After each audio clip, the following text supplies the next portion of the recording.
Semoga Allah limpahkan kepada Muhammad sallallahu alaihi wasallam, para penerusnya, dan pada Bapak Rahmatul Mukhtar yang senantiasa membimbing, membina, mengarahkan hidup kita. Terima kasih teman-teman sekalian, operator, fasilitator, moderator, dan yang membacakan hadis, membacakan review. Membacakan review hadis sangat bermanfaat bagi kita.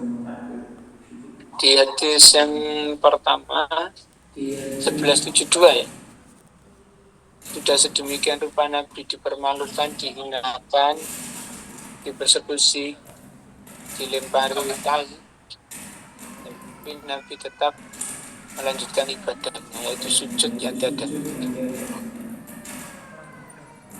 Yang kedua, dalam posisi seperti itu Nabi tidak membalasnya dengan perkataan apapun kepada mereka, apalagi membalas dengan kekerasan, tidak, tetapi menyandarkan kepada Allah SWT. Dan kalimat sandaran itulah justru yang langsung mustajab karena dilafalkan oleh malaikat, yang dilafalkan oleh seorang umat Muhammad, yang disaksikan oleh para malaikat.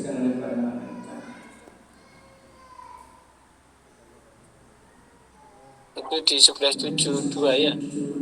Dan ternyata Nabi hanya menyandarkan kepada Allah itu, kemudian 7 orang itu semuanya terbunuh dalam perang Badar.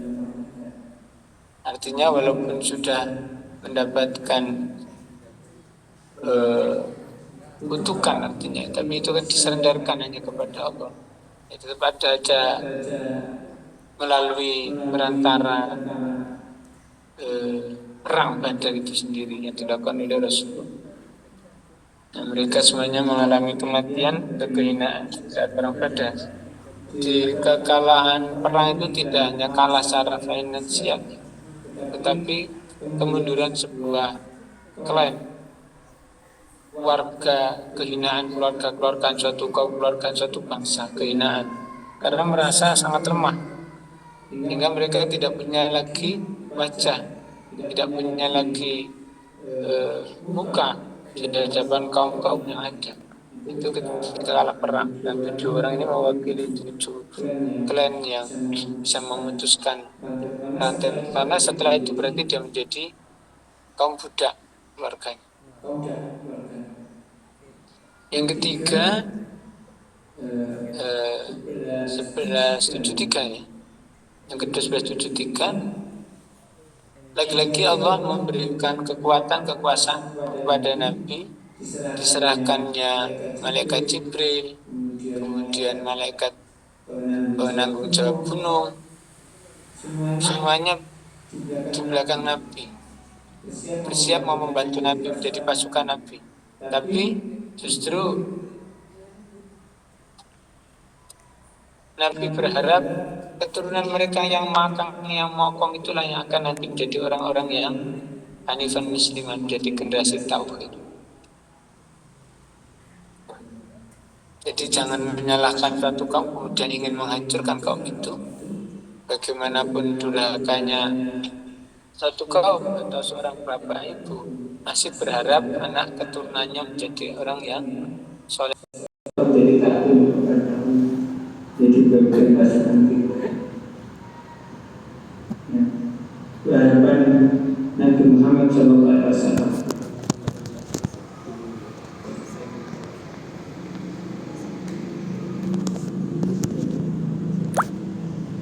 Kemudian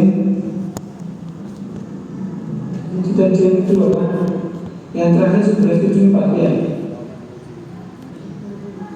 Nah, dari 1174 itu Nabi tidak ingin menjadi generasi yang mulai sekarang, generasi yang manja, meratapi di antara kita dunia yang kena luka. Tapi justru yang luka itu kamu kan hanya dari pilih-pilih. Andai kata terputus pun kamu sudah di bagian justru menghadap kepada Allah, menjadi syahid. Artinya ketika seorang meninggal syahid itu Rinci per bagian tubuhnya itu ada catatan masing-masing. Sehingga kalau ada sedikit yang terluka atau berdarah atau terpotong, itu sudah memenuhi janji Allah untuk menjadi seorang syahid. Menjadi bagian tubuh yang sah. Demikian masih berkata.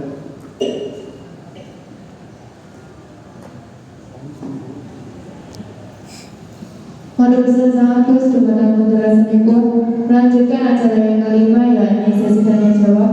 Bagi santriwati maupun santriwati, ustaz maupun ustazah maupun jamaah berzum, jika ada tambahan, koreksi maupun pertanyaan bisa disampaikan.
Bismillahirrahmanirrahim. Siap izin bertanya, bagaimana caranya, tipsnya agar diri kita pribadi dapat meneladani sifat-sifat Nabi tersebut? Siap, terima kasih.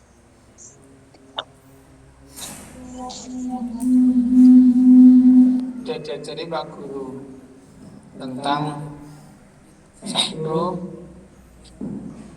manusia itu siap diremehkan. Bahkan itu akan ada 1, 2, 3, 4 ya, A kemudian B 1, 2. Dengan berbekal itu saja kita itu gampang. Kalau ada orang begini, ya harus mati aku akeh kok. Ya wis pancen aku ini terbuat dari yang hina kok. Ya wis wong di dalam diri ini itu banyak sekali kotoran. Ya wis sebentar lagi aku mati dan diinjak-injak di dalam kubur. Itu satu A 1 2 3 4 B 1 B 2 Nabi diremehkan di Allah. Nah, dia apa nih aku Nabi? Nabi kudutus Allah. Kebenarannya mutlak, suci, tak tertandingi aja Allah diremehkan manusia mau. Apa anda lopo nih punya apa?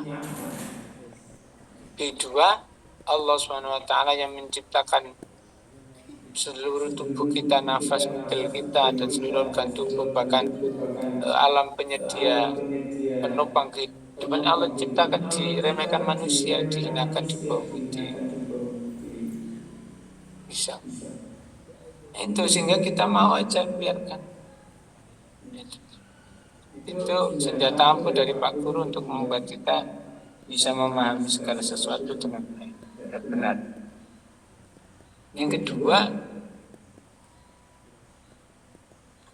bukankah kita itu menjadi orang yang terbaik kalau bisa membuat manfaat orang lain? Adakah manfaat yang lebih besar dari menyelamatkan seseorang dari murka Tuhan?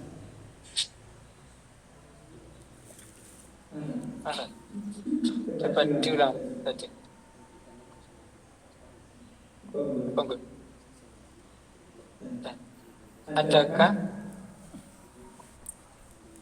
Adakah yang lebih baik daripada menyelamatkan seseorang dari murka Tuhan? Kan sebaik-baik manusia itu ada manfaat bagi orang.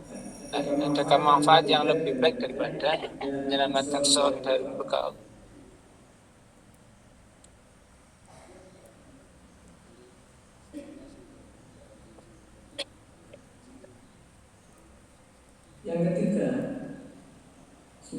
Yang ketiga, semestinya kita itu sadar keimanan, ketakwaan, kebaikan yang ada diri kita itu datangnya dari Allah.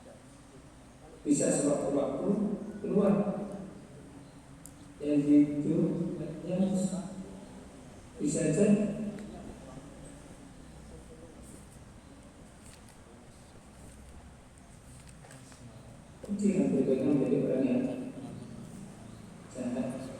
dekat dengan Nabi, sekarang sudah terlempar jauh memusuhi. Ada kan? Bahkan mengolok-olok. Ya, teman kita gitu kan? Orang yang paling dekat, orang yang paling penolong, orang yang paling memberikan bantuan, tapi kemudian menjadi orang yang paling jauh dan mengolok.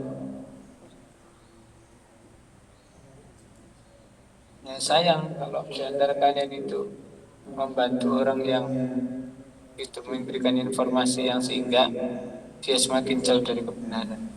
Justru sebenarnya bagaimana kita menolong mereka supaya ba'angkodakum minha. Jadi saya main salah, misalnya ngono omongan gini terus dibilang ke orang yang sudah sakit hati, ikut dosa.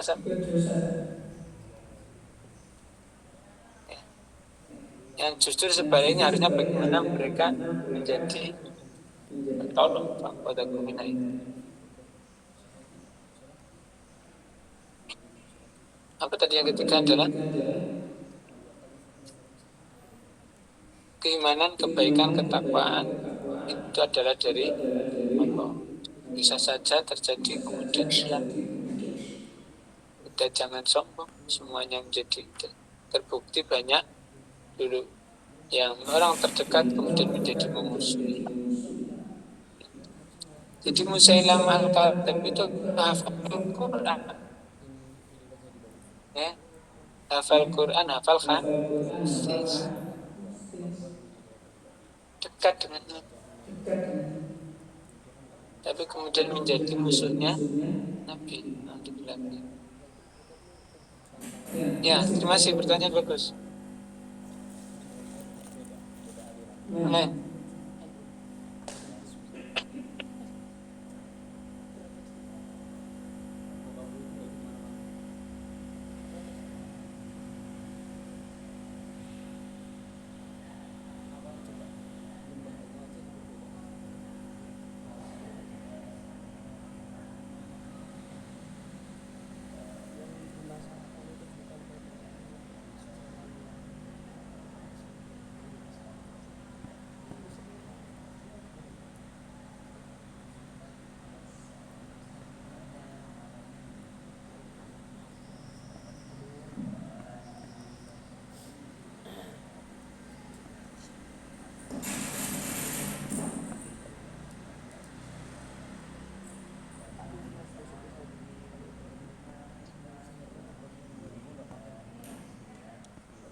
Iki ngapunten.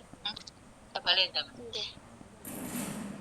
Dulu dari tanggal itu polisi pun tentang ojo mau ngelakukan elek wong ngomong kerusuhan terus pun dikun karena bertemu nomor kali artinya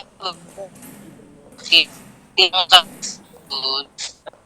bantu Setiap waktu masih dalam. Ini tadi pertanyaannya mungkin nggak dengar sih. Ini deh.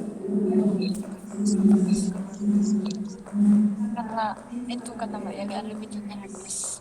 Jadi ada pertanyaan dalam setiap kebaikan, keburukan, ada yang hak, ada yang batal. Bahkan dalam diri jiwa manusia itu selalu bertarung antara hak dan batal. Nah, bagaimana mempertahankan kebaikan hak itu dan mengalahkan batal dalam diri kita. Dalam setiap waktu, setiap saat kita ini selalu berperang. Ya, setidaknya coba aja waktu sholat. Waktu sholat itu memang pada saat sholat berarti memang sholat gitu. Tapi kalau nggak merasakan apa-apa berarti ya nggak sholat yang ingin ketemu Tuhan. Sering kan?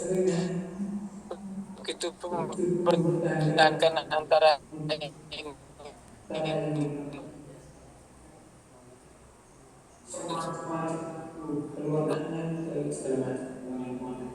Jangan lupa jadi ingat kunjungan kita kunci bisa dan kubur dan macam-macam itu keluar semua. Yang lupa diingat, dunia kunci, dimana kubur.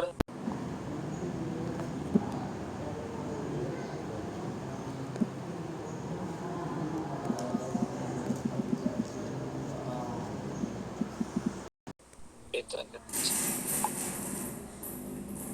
berbicara minta kepada Allah untuk dilindungi dari setan ar-rajim, setan yang terkutuk, yang terancam.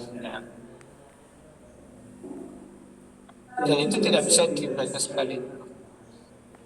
Lakukan dengan penuh ini. Yang kedua, tetap mantap menghadap sowan kepada Allah dengan penuh perhitungan, dengan penuh perhatian, dengan penuh usaha untuk mendapati kebeningan hati menuju kepada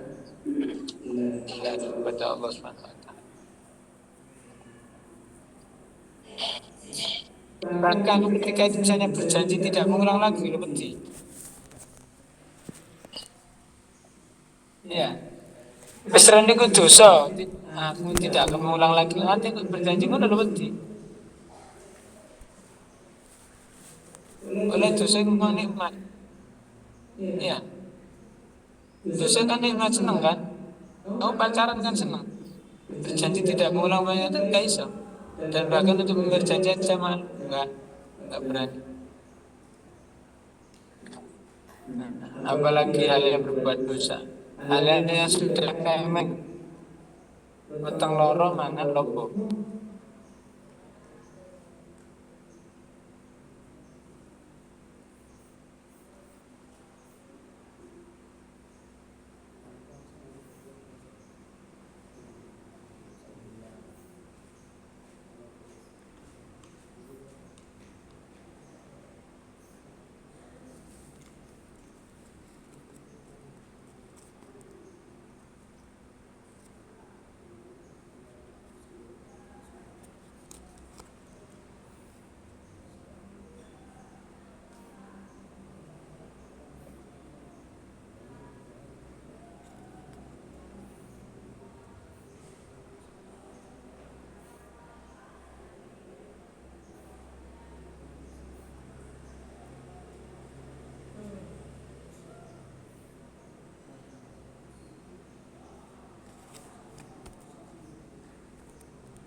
dua atas sebuah ilustrasi tiga. Setan itu nyata, ada. Itu. Sehingga kita benar-benar ketika dengan itu benar-benar menghadapi ingin lari keluar dari cengkeraman pesta setan itu. Ada, jadi harus dimaknai dan diyakini dengan sebenar bahwa itu ada sehingga kita benar-benar. Yang keempat, siratal ladzina an'amta 'alaihim itu Allah minta jalan seperti yang Kau berikan nikmat. Dalam pandangan saya itu ketika begitu siratal ladzina an'amta 'alaihim itu seperti Pak Guru yang bisa mengusir setan bahkan di luar sholat. Apalagi saya ini ya Allah, ghairil maghdubi 'alaihim.